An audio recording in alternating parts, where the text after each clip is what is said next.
go out to Karina in Columbus, Ohio. What's up, Karina? Hello. Hello. What's up? How are you?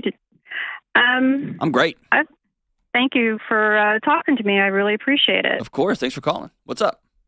I have lost a lot of weight this year. How much? And about 65 pounds. Whoa!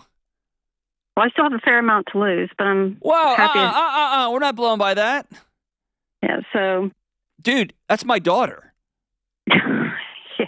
And I carry my daughter around through New York City a few weeks ago, and she got very, very heavy. Yeah. You've lost my child. Dude, congratulations. That's amazing. How have you done it? Thank you.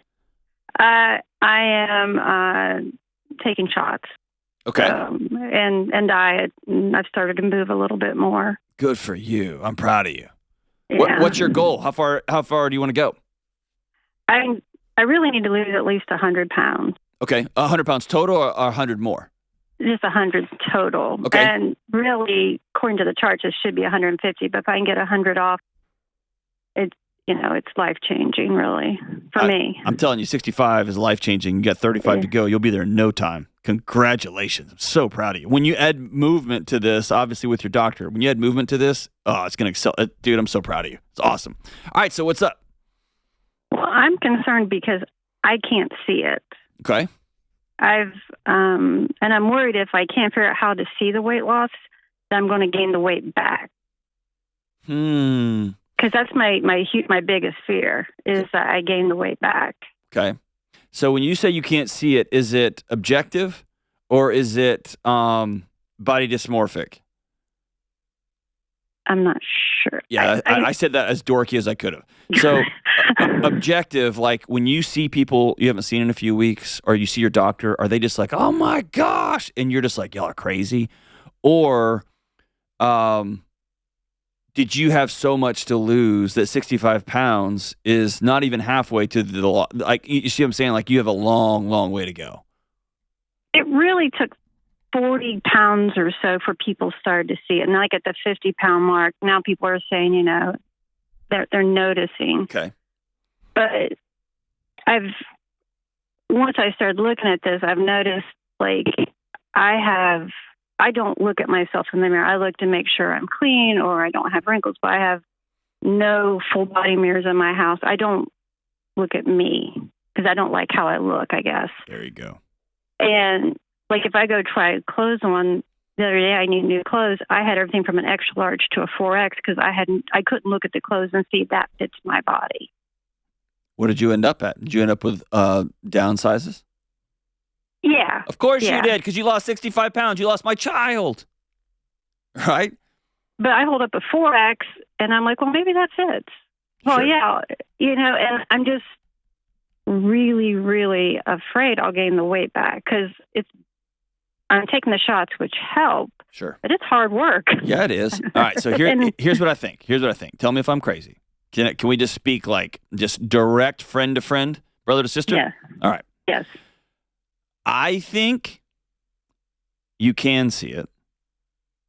I think you thought it would feel differently. I think you thought losing 65 pounds, well on your way to 100, which is unbelievable. It's amazing. And if your doctor has said, hey, 150 would be great, my 13-year-old son is humongous. He's 140. I could carry him on my back not very far. So the thought of losing the entirety of my 13-year-old, my 8th grade son, who by all metrics is humongous, that's amazing. And it is removing a barrier between you and the world. And in some way, that barrier kept you safe or kept you hidden or kept you some space between you and the world. And there's a lie that says when we lose that, we're suddenly gonna, if we get $1 million, suddenly we're gonna, if I get that car, suddenly we're gonna, if I lose this weight, suddenly I'm gonna. And you go to the mirror and you look just at your face because you don't have a full body mirror and you thought it would feel different. What do you think? Well, I do agree. I feel invisible a lot of the time because of my weight. You Right. want to be invisible. That's right. And there's a certain level of comfort in that. Of course. Yeah. And that comfort kills you, right? Yeah. Yeah. But, yeah, I guess I thought I would be happier. Yeah, that's it right there. I thought, So I guess happier maybe. why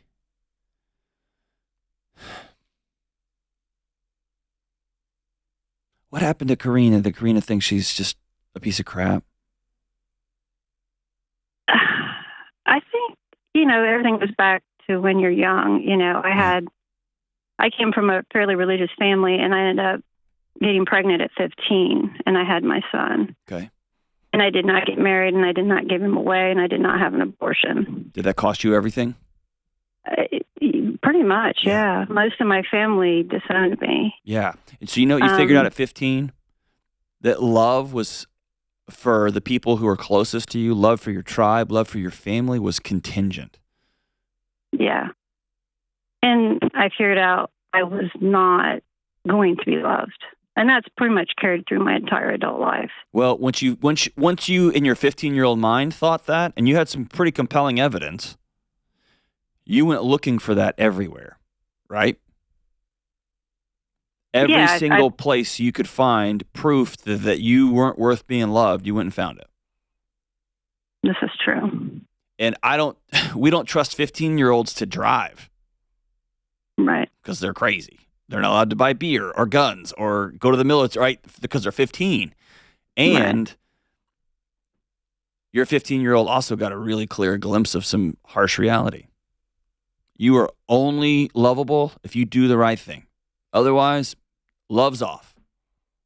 Right. And that wasn't theory for you. That was real. And it made me very angry for a very long time. You should be. But you should be. You know the number of parents I've sat with when their kid gets pregnant in the colleges, and they come to me and they say, "What do I do? What do I say?" And I ask them, "You remember when you found out you were pregnant and you had a baby coming, and you remember holding that baby the first time?" And they always smile. And I say, "Don't take that from that kid. 15's really young. That's hard. 15's hard. 18, 19, 20, it's a little bit different, but 15 is tough." Yeah. But I've had parents call me and say, "Hey, we went with, this isn't the picture we had for you, but we're about to have a baby." And so they circle the wagon even tighter, the wagon of love. They circle that connection even tighter. And you didn't have that at 15. You were all by yourself. And it was if no one's it was not an easy time. No. But No. And how old are you now? 57. Okay. 57. So for 42 years, you've been carrying this around. Yeah. When are you going to let Karina, that 15-year-old Karina, finally drop her shoulders and go be 15? Because she's still fighting for you. She's still hating for you. She's still angry for you. She still doesn't look beautiful to you. She still remembers all the comments. When are you going to let her go? I don't know, because I've tried to work on my internal messaging to myself, Mm-hmm. and it's still fairly negative. Yeah. And I don't know how to fix that per se. Here's what we're going to do. We are going to learn to be objective about feelings. And this is a crappy, awful, hard thing to do. Okay? But I promise you, and I promise because I've experienced it myself personally, you can change this. Okay? Unless your doctor says I'm wrong, right? Your doctor would know like pathologies. Your doctor would know some mental health challenges. Your doctor would know this kind of stuff more than me. But I would recommend you getting a mirror, one of those $10 mirrors that's full length. Because here's what you're doing. You're avoiding you every day. And I want you to head directly into that discomfort. because Karina's worth being loved. Does Karina have a lot of weight to lose and some health challenges? You're dang right she does. And I'm not one of these like body positivity, like that's not true. And Karina's worth being loved. And Karina's worth taking care of herself, right? And clearly you know this because you've made incredible, inspirational progress and change. But you can't tell me I don't see it and at the same time avoid every mirror that you come across. There's going to be some recalibration. You pick up a 4X and you're like, oh, I think this is it. And then suddenly you end up in a 1X and you're like, whoa, that's normal. That's like me getting in my old farm truck and then getting in like a newer car. Like I, hit the gas too fast and I hit the brake too hard. Like I got to adjust to this new thing, right? This new vehicle I'm in. That's okay. That's part of it. But I want you to get a journal and I want you to keep every time you think the words, I'm gross, or I'm not making any progress, or I'm not happy. I want you to write those things down and I want you to demand evidence from them. Because objectively, what you're telling me, they're not true. Or if you're not happy, ask yourself, what could I do right now to increase some of the joy in my life? Go for a walk, go watch a sunset, call my kid, go hang out, call my girlfriends, go hang out. What would that be? I'll ask you, Karina, what brings you joy? Really, the things you said, I talk to my son. I talk to my friends. I'm very fortunate. I have friendships that are 30, 40 years Amazing. long. Do they know? Yeah. Do they truly know that Karina just is grossed out by Karina? They don't know that. Okay, but it's time to bring him in. No, it's time to bring him in. Bring him in. Yeah. Bring him in. And I want you to tell him this. Y'all know I've lost a bunch of weight and I've got another 100 pounds to go. I'm going for another 90 pounds to go. But that's secondary to I've got to reckon with and begin to become friends with Karina again. And I'm going to stop living a life where I avoid myself. Will you guys walk alongside me as I change my internal dialogue to myself? And I guarantee you they will. God, it would be an honor if one of my friends asked me to do that. Oh, they absolutely would. I am very blessed with some amazing friends. That is in a strange way, I'm asking you to get a full-length mirror and look at yourself and put your hand on your chest when you start to feel that or that ugh or whatever. I've lost 65 pounds. I'm going to have 5 more down in the next 2 weeks. I'm going to continue whatever pace you're on. I want you to feel that objective. This isn't working. I'm not doing anything. Is that true? No, objectively, it's false. It's not true.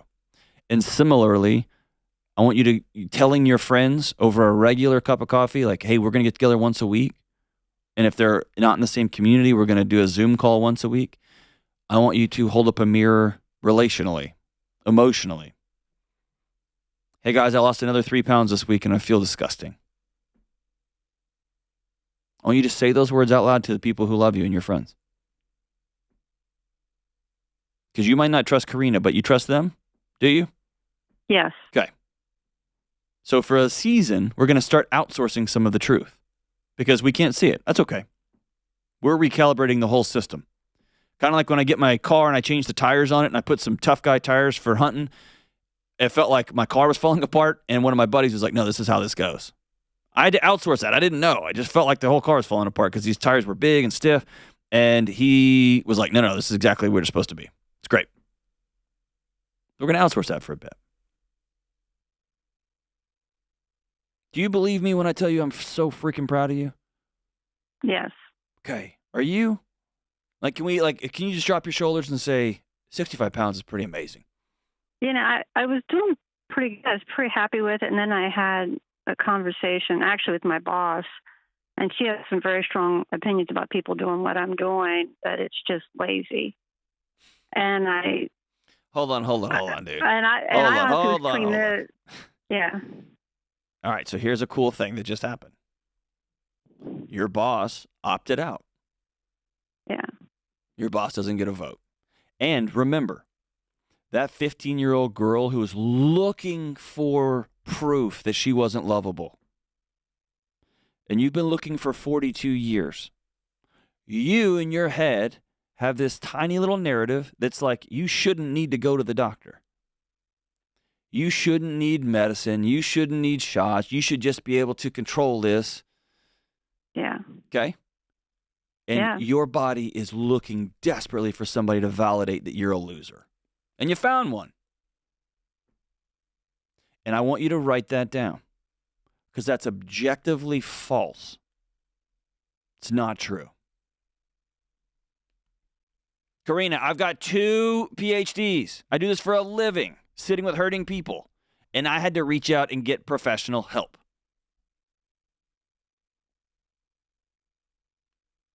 Okay? Yeah. I don't have 1 ounce of shame. You know why? Because I couldn't do it by myself. Period. I couldn't do it by myself. Cool. So you know what your boss did? She opted out. Oh, you think I'm lazy? Cool. I'll never, ever have this conversation with you again. I want you to write it down. I am lazy for going to the doctor to get support and help for my obesity challenges. Is that true? Objectively? No, it's not. It's not. It's not true. Look around. If we could all just snap our fingers and just diet and exercise, we wouldn't have the crisis we have. It's a big deal. I'm so proud of you for doing what you need to do. And you know there's going to be stages. There's going to be a season, as you mentioned, like now I'm just slowly getting into movement. Great. My guess is you're going to accelerate things in a profound way, and you're going to begin to feel differently. Because right now, a lot of this has just been thoughts and thoughts and thoughts and thoughts and thoughts and changing eating habits and shots. And now you're going to move into more body transformation. Great. Amazing. Slow and steady.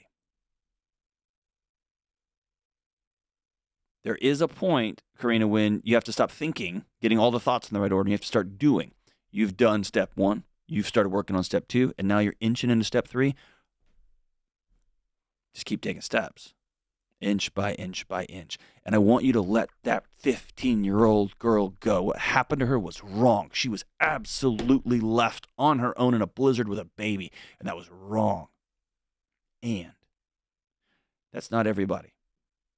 Not everybody leaves a 15-year-old in the cold, holding a baby. In fact, most don't. So I want you to stop looking for somebody to tell you what you're doing is wrong, somebody to tell you that you're not enough. And instead, I want you to get with your friends who love you and to begin looking for people who see you for who you are, see how hard you're working, and who will cheer you on. We're done validating the bullcrap stories that we're not enough. We're now validating the stories that say, wow, look how hard you're working. Keep going, Karina. I'm so proud of you.